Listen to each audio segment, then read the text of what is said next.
We need a much wider range of public discourse. Our present arrangement, in which there is only the official narrative and disinformation, would be laughable were it not for the fact that its consequences are tragic. On GBNews, we don't do the groupthink. The entire Western world, except Sweden, has lived under a weird experiment these last 2 years.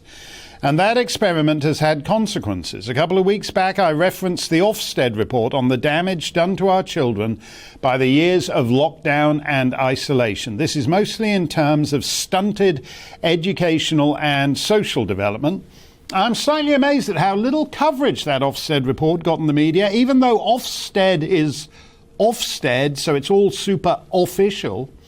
Many years ago on Broadway, I saw a Sam Shepard play about a dysfunctional family that's got a dead baby buried in the backyard, but everyone's agreed not to talk about it. The Western world's getting a bit like that. The damage done to our kids doesn't matter because we've agreed not to talk about it. And indeed, the control freaks of social media won't let you talk about it.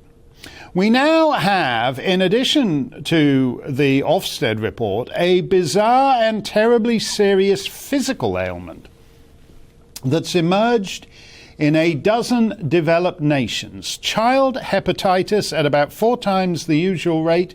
Very unusual.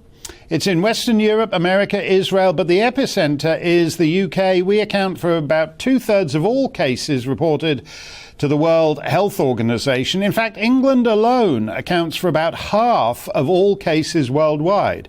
But it's spread from England to Wales to Scotland to Northern Ireland, and in compliance with the Northern Ireland Protocol, crossed the border effortlessly and headed south. Here's the Daily Mail's map of where it currently is worldwide.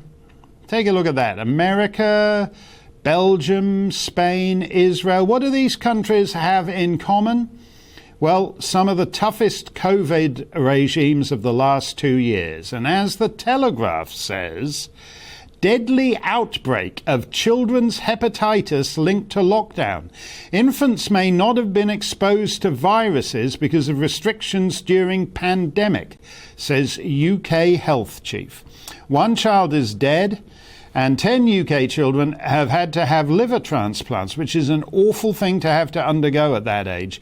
We don't know why this is happening, and there is as yet no official version of events, so we are free for the moment to talk about it.